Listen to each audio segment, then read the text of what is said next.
Hi, my name is Ophi YouTube Videos, and you clicked on this video, you saw the thumbnail and title, you already know what we're going to talk about today. And if you have followed me within the last few weeks, you know that this is not the first time that I have talked about this. And if you have followed me in the last few weeks, by the way, hi, welcome. I can't believe that there are over 500 of us. This is really, really cool. Thank you. But those videos that people have been finding me off of are very long. And so while I do have 4.5 hours in the back catalog about pretty much exactly this, I did think that it seemed worth it to offer a sort of condensed version.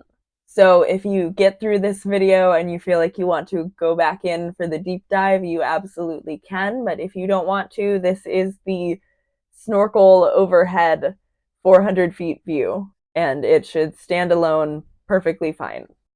That does mean that we have to kind of go back to the beginning, so I will be telling you today about Eat Predators, a so-called survivor-led collective that has become a cult of personality around one survivor and driven forward in the media by her decisions and her experiences alone, even while it still uses the language of itself being a collective.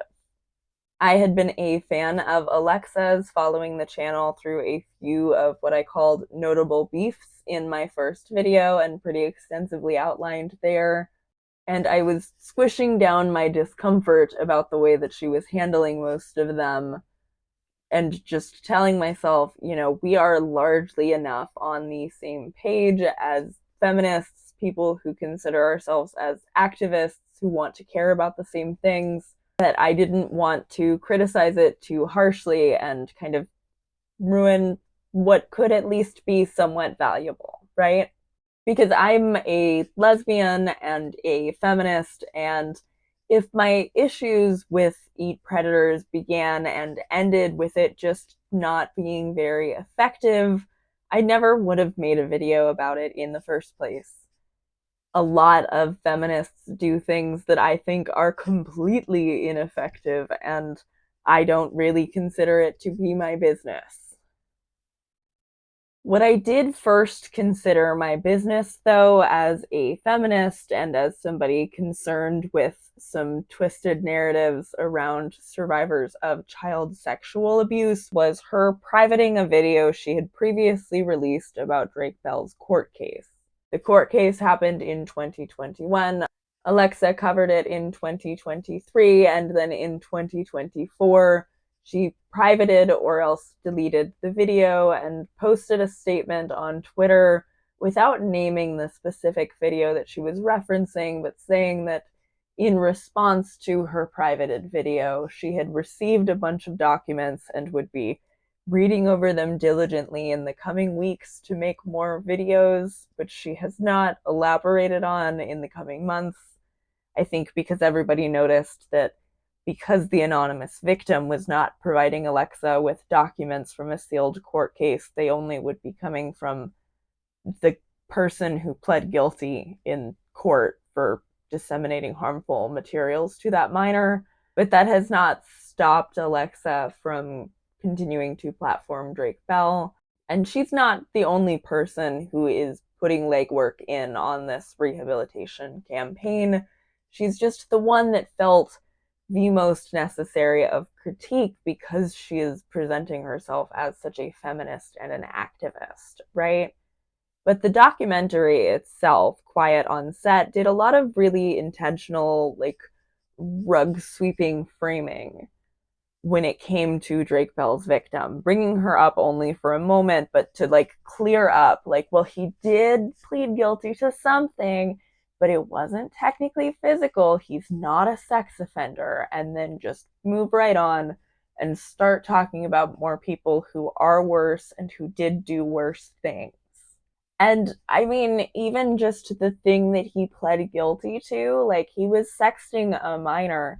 I am not interested in being in conversation with people who don't still find the fact that this grown man was indiscriminately sexting minors to be inappropriate. I don't discredit what he lived through. I don't discredit the terrible trauma that he went through. I think that what Brian Peck put him through is monstrous. I just also don't think that that means that he got to indiscriminately hurt people for decades later. I think if he wasn't on Drake and Josh, we probably wouldn't accept that narrative. And Drake Bell is very consciously controlling the narrative around this. I mean, these are screenshots that are allegedly from a private Discord server that Drake Bell has with his fans, even after learning his lesson and doing his time or whatever. These are from a Discord server that, apparently still exists, at least as of now. A lot of things I mention in these videos seem to get deleted. And I'm not saying that that's because I'm mentioning them. I'm just saying it's because I'm mentioning things people are noticing. But his little cryptocurrency gambit, I saw that got cleaned up. I don't know if Drake Bell watches my videos. I hope he doesn't, because he's pretty clearly discouraged in all of the things that I said that I had conversations about. But Drake, if you do find this one, since it's so much shorter than all the other ones, if you don't want people to use the word victim in response to women who you terrorize, do not terrorize women. Your tricks don't work because women are smarter than you think they are. People are smarter than you think they are. There are consequences when you have a track record of repeatedly having women report such horrible adverse experiences with you. You don't get to just claim permanent victimhood. We see it. Goodbye. And something else that we can take away from Drake Bell's Discord actually is some of the kind of narrative around Alexa that I do not allow in my comment section.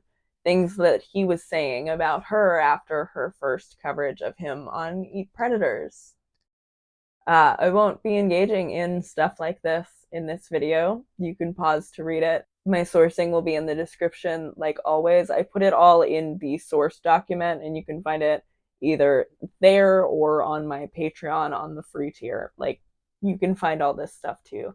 You probably have before you even watched this video. Like, this stuff is circulating. Drake, you can't get away from it. We saw it. Just like we saw your plea deal, and just like we saw your smarmy little Drake and Josh face acting while somebody was giving a horrific testimony. And if he was watching that, then he's like sitting there still seething.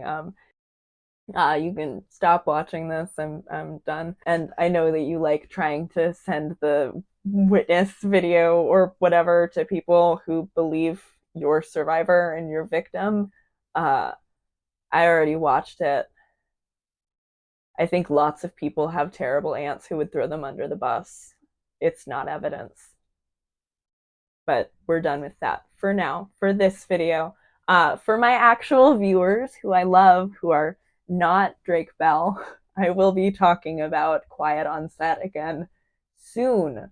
Check out my recent community poll, actually, because I have a question about how I should go about that. Also, while Drake doesn't want you to call a victim, I do tend to subscribe to calling a spade on this channel, meaning that unlike the figurehead of Eat Predators, Alexa Nikolas, I do not spell things out or use cutesy TikTok word replacements. I will say words like sexual assault or grooming, or in Drake Bell's case, dissemination of material harmful to minors and reckless endangerment, which he pled guilty to. I think the reason that people have for spelling things out is that the algorithm tends to boost things that play along with that. I do not subscribe to that. I would greatly appreciate it if you would subscribe to me if you are interested in more of this kind of conversation. But I want to really dig in. So let's go all the way back to the beginning here. In my first video, I summarized some things about the beginnings of Eat Predators and really just some inconsistencies in between how Kay Brown and Kaylee Higgins reported the early days compared to, Alexa's framing of how the early days were being reported. Namely, that Alexa was upset somebody was attempting to give a man credit for the foundation of Eat Predators when, like, that only would have been a concern if that also meant that nobody else who had previously been organizing still got credit for future accomplishments of Eat Predators. Like, I genuinely struggle to understand where the concern is in saying somebody had the idea to bring a bunch of people who previously had been organizing together. I don't think that it discredits the organization that would have formed, but somebody already has the first idea. In this case, that person was a lawyer who I've heard multiple survivors say has helped to represent them against various high-powered abusers, stalkers, etc. Again, I maintain my point in the first deep dive that to give this particular lawyer credit for saying, hey, you guys should all link up is not the same thing as giving that lawyer credit for what Eat Predators is and always became. But it also doesn't mean that he wouldn't have still been part of it, you would think, but he apparently no longer is.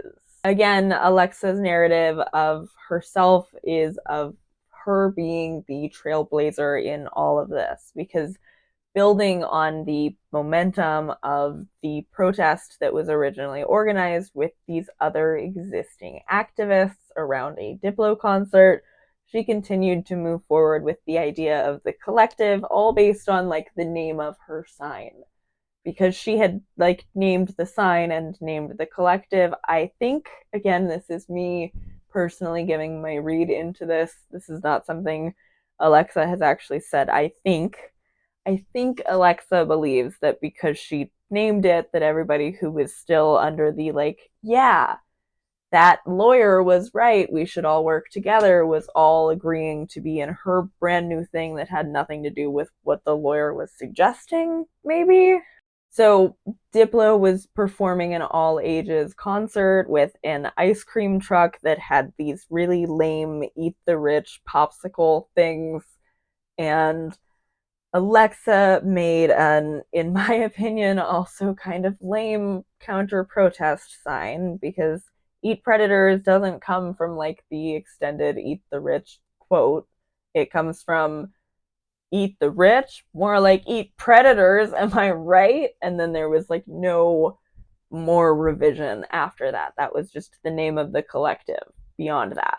And they were protesting against that Diplo concert because Diplo is a notorious abuser, although I will say Eat Predators was never particularly interested with publicizing what I found to be pretty easily found via Google claims by his former partner of abuse, even though those were already public record, from an Oprah interview from 10 years ago.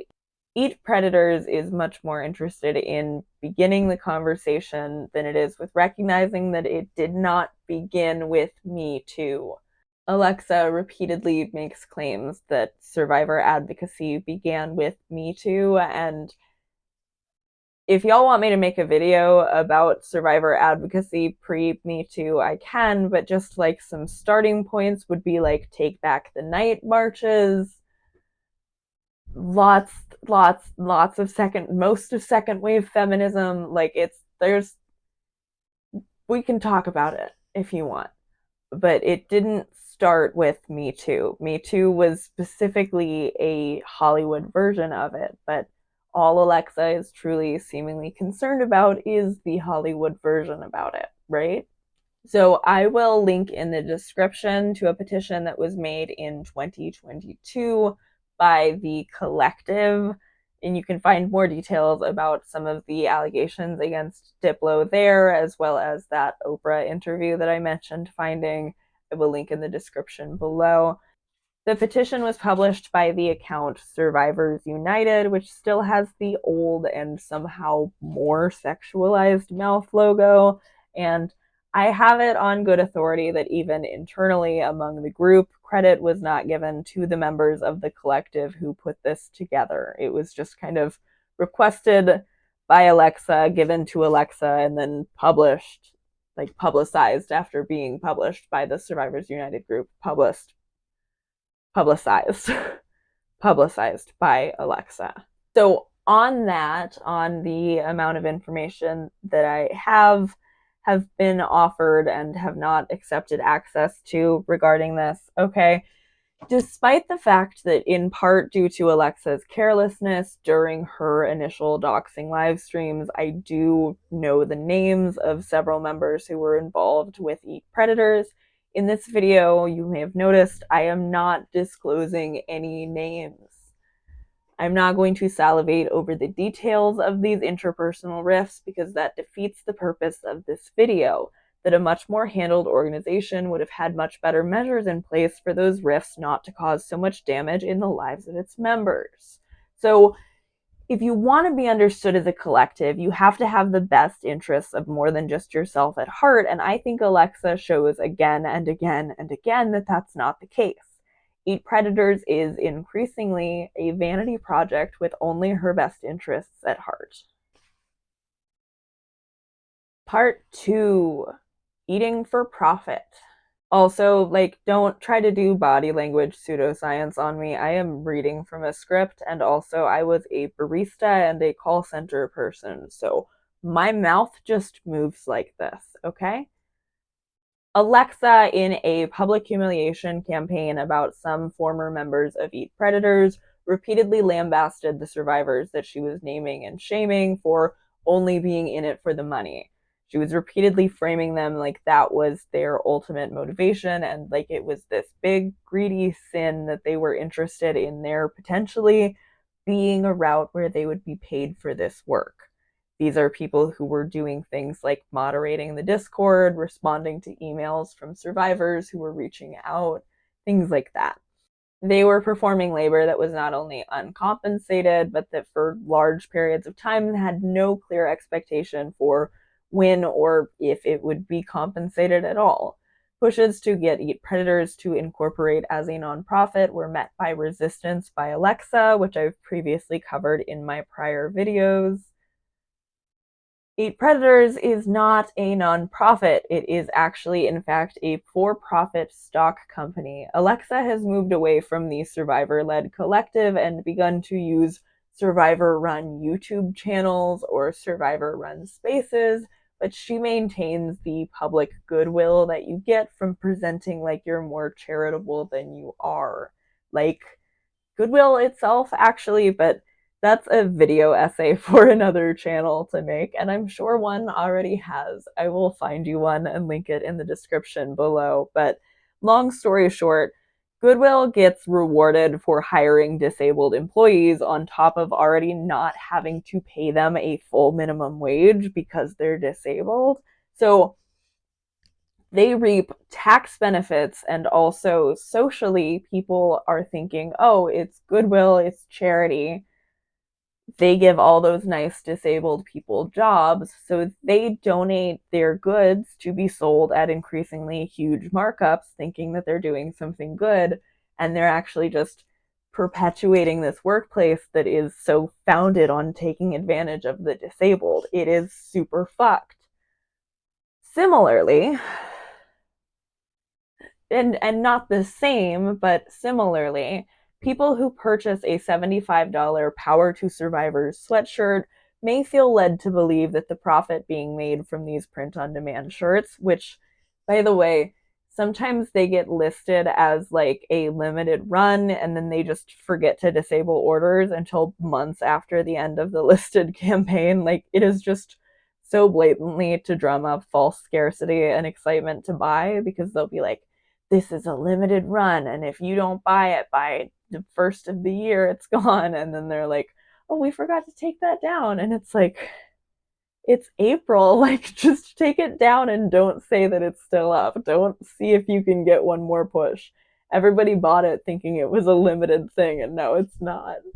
Anyway, this money, like the money from the Patreon and the money from channel memberships, super chats on YouTube, it doesn't go into like a slush fund for survivors, and it has never been stated to. It goes to Alexa. And I mean, I don't have any issue with people making money on YouTube. I would love to make money on YouTube someday, clearly, but I do have an issue with the exploitation of labor. I would love to make money on YouTube from videos that I film and edit myself, and not with having my friends performing large amounts of emotional and social labor for me to moderate spaces that I am increasingly making unsafe. I would like to make money from making a video and maybe telling you about a sponsor or something. Like, I think those are two very different things, and I think to pretend like they're not is disingenuous. Alexa got a lot of free labor out of people by specifically searching out people who she knew were traumatized, and kind of, I think unconsciously, but it still happened and still is something that is a pattern we can witness, kind of encourages them to trauma bond with herself and with others in the group who may not be thoroughly screened for intentions. That's something Alexa repeatedly plays into whenever she finds a schism within the loosely assembled fan base she is courting. Alexa constantly claims that anybody criticizing her is like connected to Nickelodeon or her groomer, or was intentionally joining her movement as a fourth columnist to intentionally take it down from the inside, sometimes to the extent of openly accusing them of being in collaboration with known famously abusive men. Part 3. Conspiracy theory.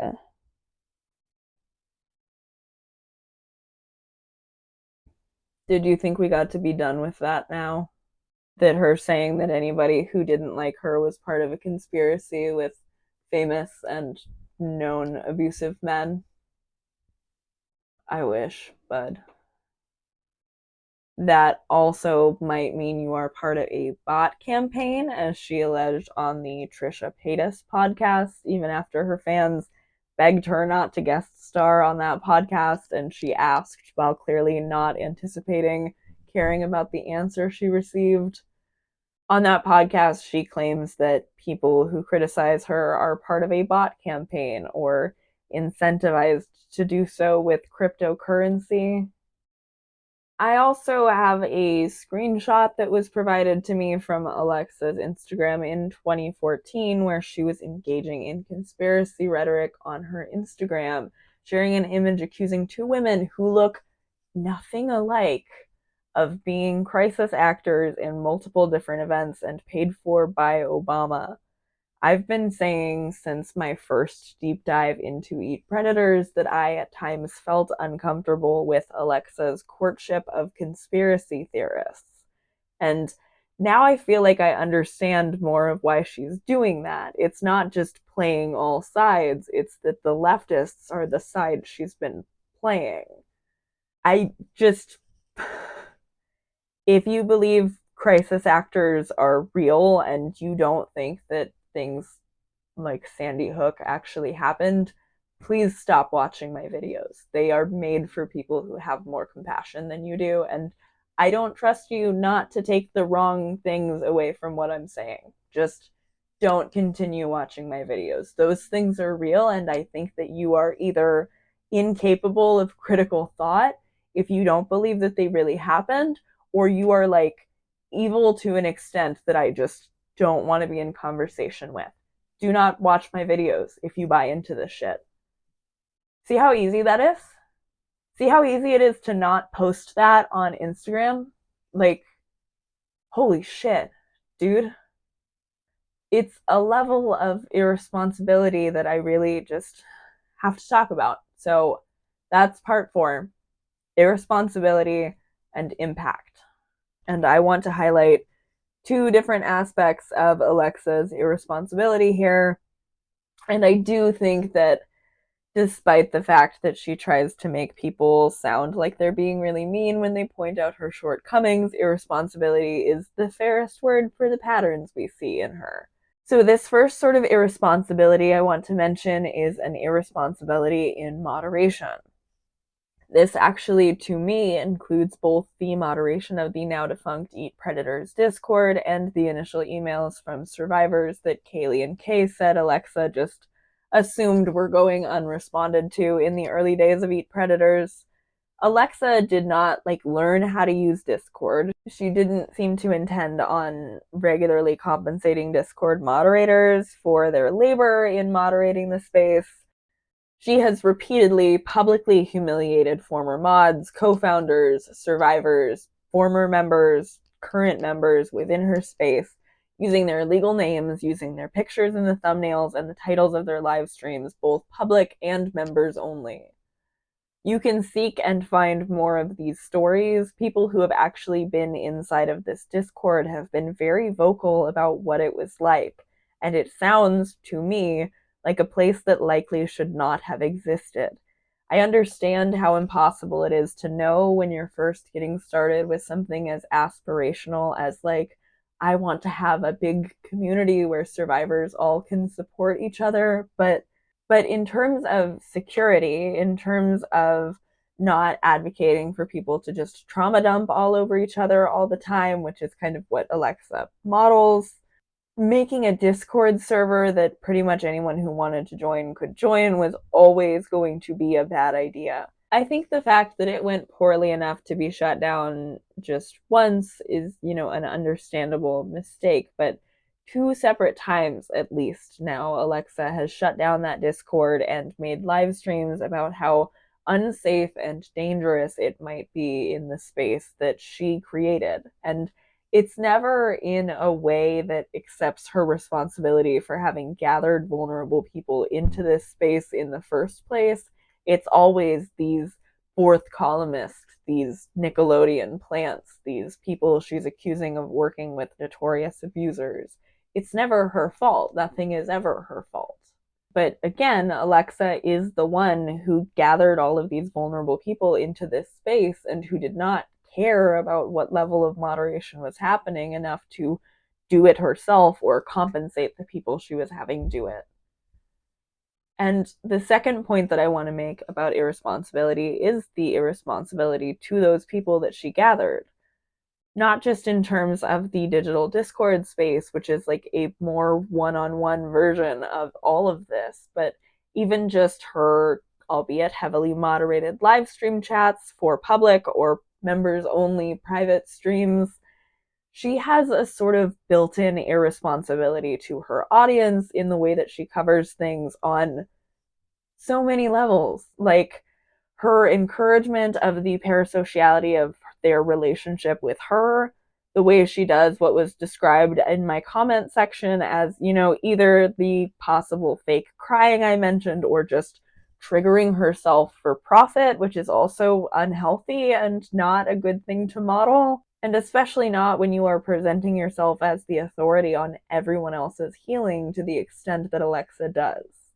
Alexa also puts both herself and others in her movement at risk by presenting herself as that authority on everybody else, evidenced by the fact that these notorious men who she outs and mocks are aware of the live streams she clickbaits around them. Nick Carter subpoenaed her to testify in court for him, and you can't just turn down a subpoena. She has to do that. And after she flipped so hard from supporting Drake Bell's victim to saying that because Drake Bell was hurt once, he also is a victim and everybody needs grace and forgiveness, how much do you really think that it'll take to convince her that the same is true of Nick Carter? Do you think that she will maintain that strong, righteous composure after Nick Carter tells her a sob story? Nick Carter became famous pretty young, I think. I bet he has a lot of those. I bet some of them are even true. And you may think that I am just being very defensive here, but Drake Bell's anonymous legal victim, no matter what else he would like us to say, is not the only person who she has changed her opinion on after the fact.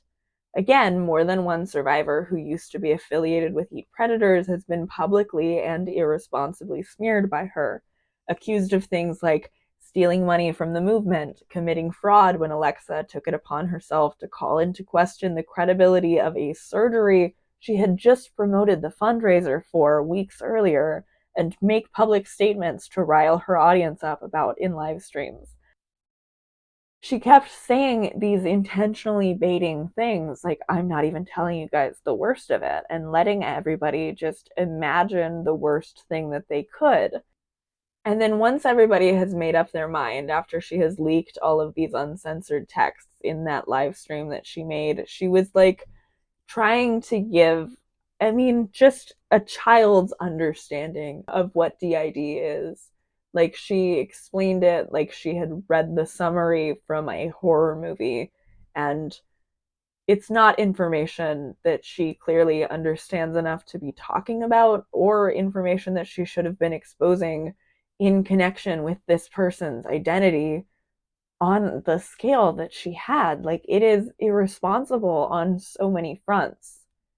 I am not going to give you a full and detailed description of what DID is, although I will say that my understanding of it, as somebody who has done a fair amount of reading on trauma, is that DID is one of the most severe trauma responses. And so for Alexa to demonize it and borderline personality the way that she does and has in her live streams is just very, I care about people who deal with the exact same extent of things as me. But as soon as you're more traumatized, that's too much. Even to the extent of claiming that people who experience those kinds of symptoms shouldn't be part of Eat Predators. And again, you cannot have the language of a collective if you do not care about people who are more stigmatized than you. You can't. So yeah, I will just say, full stop, I don't trust Alexa's credibility. Not on YouTube, not in court. And by being irresponsible and uncredible on YouTube, she puts herself in a position where she has to go be in court. And that won't even be the only time that this happens. Part 5. What now? The schisms that have already happened within her group are not going to be the only ones that will have happened by the time Alexa's live streams stop happening. And those live streams are not going to stop happening unless they stop being profitable. Ever since I began to cover her, Alexa has gathered somewhere around 30,000 more subscribers on YouTube than when I began, and honestly, with anything like this, people are going to cycle in and out. People like me, I think, have mostly cycled out by now, and that leaves Alexa with people who are joining now because they are buying into Drake Bell's publicly controlled narrative, people who will join later when they forget about all of this, and the conspiracy theorist she's been courting this entire time. Eat Predators is going to continue to tear at, chew, and digest itself, and it will continue to move further and further from what it was originally meant to be. Eat Predators is not a survivor-led collective, it's a vanity project. It is apology activism. It is tourism into other people's trauma and patting yourself on the back for it. Alexa Nikolas will continue to tell you that to doubt her is to disbelieve all survivors, while she herself contributes to a very real culture of disbelieving survivors, to the extent of doxing them, putting them in real danger from their own abusers by allowing conclusions to be drawn of who might have been affiliated with her grudge campaigns. It's not hard for a famous abuser to think of which of their victims might have come forward to this person and had a story that she would have laughed and covered in a way that she would never ever laugh at her own trauma. She wouldn't make jokes about things the way that she made jokes about Nick Carter and the VIP juice if it happened to her.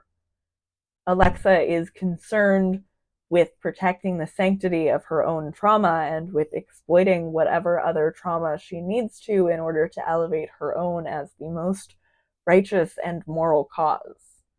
The thing is, while I still clearly have so much to say about all of this, I really do not want my channel to be a place where I become any kind of like authority on this story. I have had a lot of thoughts. I still have a lot of thoughts about the popular discourse around Nickelodeon, the co-opting of activism and feminism in general, I still want to talk more about quiet on set. I still want to talk more about things that annoy me in common feminism.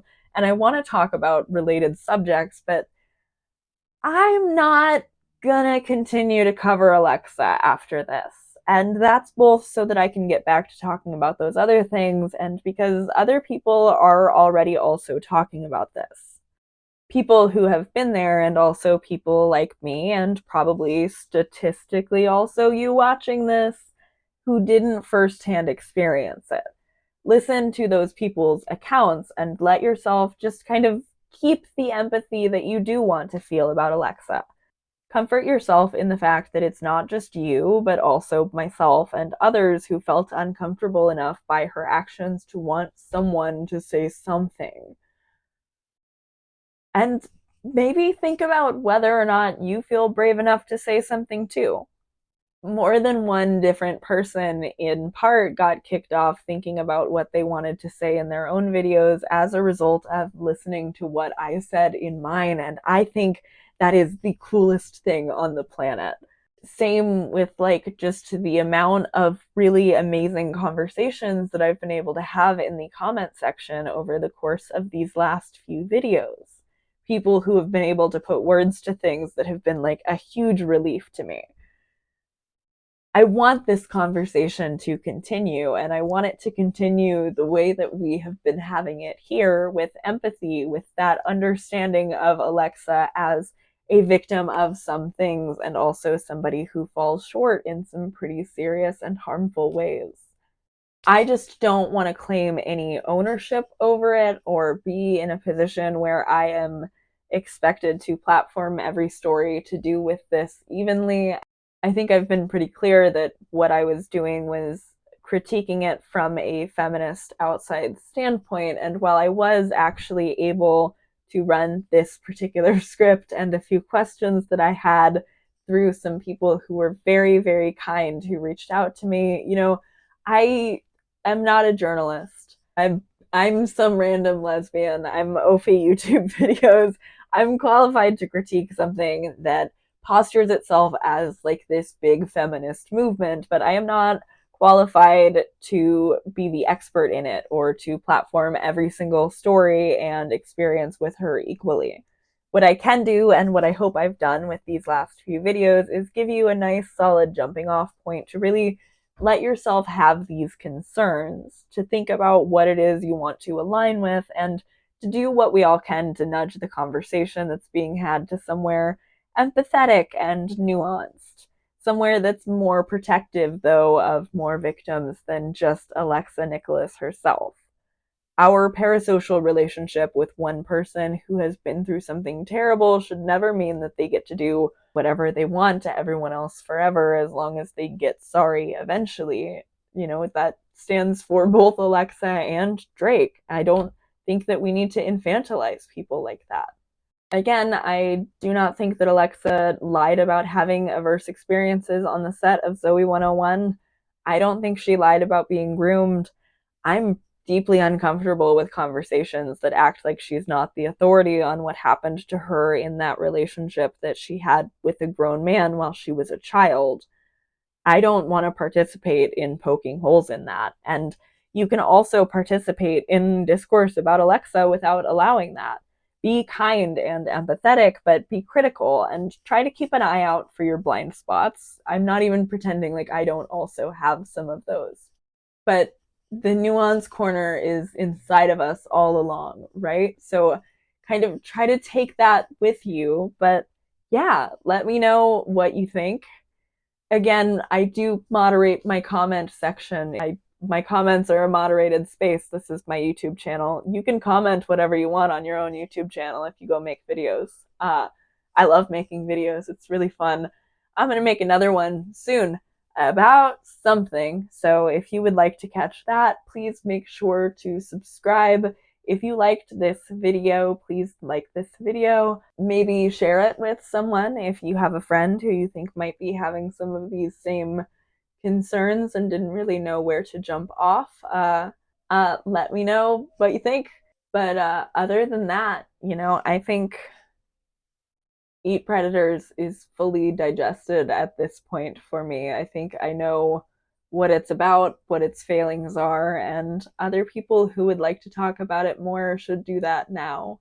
If you are looking for more of me, you can find, as I've previously mentioned, 4 hours of me working through my thoughts on these same subjects, as well as plenty of other videos at this point in my back catalog.